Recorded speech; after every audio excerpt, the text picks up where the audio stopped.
श्रीमद कुंज विहारणे नमः। श्री स्वामी हरिदास विजय तीर्थराम। कैलाश पर देवादिदेव महादेव अपनी समाधि में हैं। हठात उनका चित्त बरबस ही नंदनंदन की ओर आकर्षित हो गया।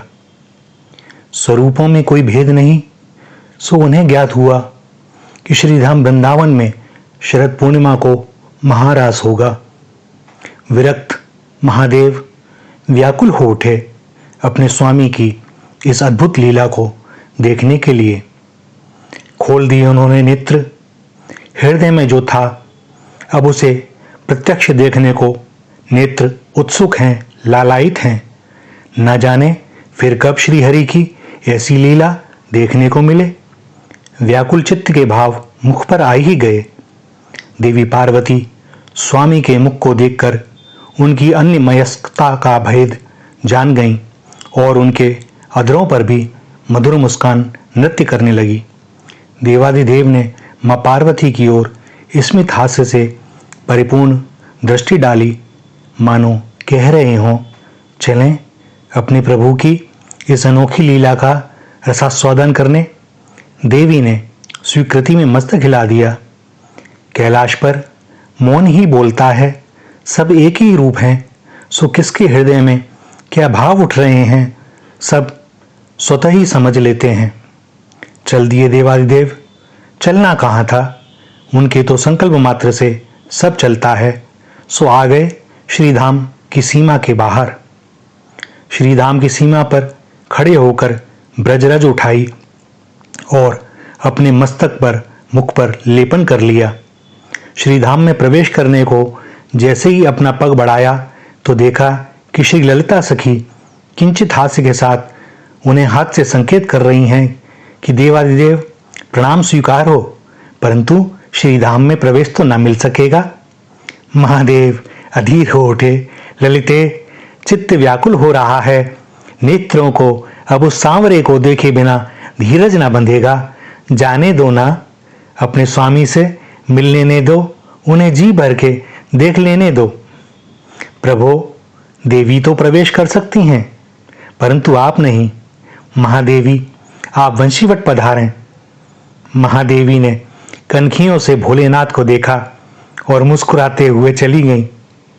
देवादिदेव सब समझ रहे हैं सांवरे की लीला को। चित्त मेरा व्याकुल है और प्रवेश मिल रहा है महादेवी को।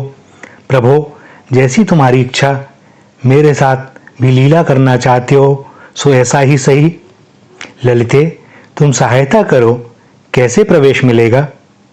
हे चंद्रशेखर, श्रीधाम में पुरुष का प्रवेश नहीं है, यह तो गोपियों का भाव राज्य है जिसकी अधीश्वरी श्री किशोरी जी हैं। सो पुरुष भाव त्याग कर गोपी बने बिना प्रवेश संभव नहीं है। लीलाधर को आज अपने परम भक्त परम वैष्णव से छेड़छाड़ की सूझी है। जब मोहिनी रूप धरा था तब भी तुमने खूब दौड़ाया था। चलो आज फिर ऐसा ही सही। महादेवी की स्वीकारोक्ति पर श्री ललिता जी ने श्री यमुना महारानी को यह दायित्व सौंपा कि उन्हें गोपी वेश धारण कराकर वंशीवट महारास स्थल पर ले आवें। श्री यमुना जी ने देवादिदेव को यमुना स्नान के उपरांत गोपी वेश धारण करने में सहायता प्रदान की।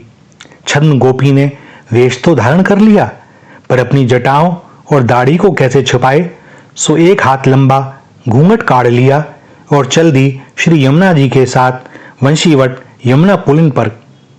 मार्ग में सखियां श्री यमुना जी से पूछती हैं कि अरे सखी, ये कौन है और जा गोपी ने इतो बड़ो घूंघट चो काढ़ रखो है।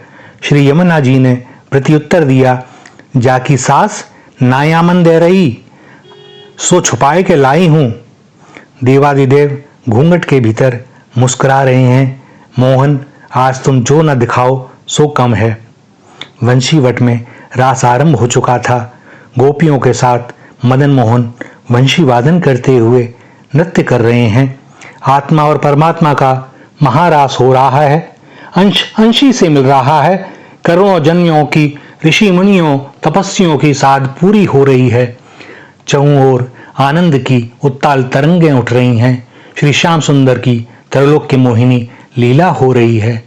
अचानक ललिता सखी ने छद्म गोपी का हाथ पकड़कर मुस्कुराते हुए चित्चोर के हाथ में पकड़ा दिया। चित्चोर नटवर नागर ने भी गोपी के हाथ को कसकर पकड़कर मानो संकेत दिया कि स्वागत है चंद्रमौलीश्वर। वंशी वादन और स्वामी के साहचर्य में महादेव सुध-बुध खो रहे हैं। नटराज स्वयं मोहित हो रहे हैं। वंशी वादन और गोपियों के पायल के घुंघरुओं की रुंझुन यमुना पुलिन पर एक दिव्य भाव राज्य की सृष्टि कर रही है। घूंघट में छिपे शमशानवासी महाविरक्त एक दुर्लभ भाव में आसक्त हुए जा रहे हैं। जिनके डमरू से शब्द संरचना हुई है, जो समस्त तंत्र मंत्रों के जनक हैं, वे सांवरे के मोहन पाश में बंधे इतने बेसुध हो गए हैं कि अब छद्मवेश का भी स्मरण न रहा और घूंघट खुल ही गया। नेत्र उस भुवन मोहिनी सौंदर्य को पीकर मानुकंठ में विराज रहे हलाहल को शांत करना चाहते हैं। श्याम सुंदर ने भुजपाश में बांध लिया। मोहन का भक्त बहुत देर तक छिपा रहे, यह संभव भी तो नहीं। श्याम सुंदर भी तो छेड़छाड़ किए बिना मानते नहीं, यही तो उनका स्वभाव है। भक्त अपने प्रभु को प्रकट कर देता है और प्रभु अपने भक्त को प्रकट कर देते हैं, ताकि सबको यह संदेश मिल सके कि यह मेरा प्रिय है। नंदनंदन ने संकेत से महादेवी पार्वती को बुलाकर देवादिदेव का हाथ उन्हें सौंपते हुए उनकी दाढ़ी पर हाथ फेरते हुए कहा, गोपेश्वर की जय। नारायण ब्रज भूमि को न नवावे माथ, जहां आप गोपी भय श्री गोपेश्वर नाथ। श्री राधा श्री राधा श्री राधा।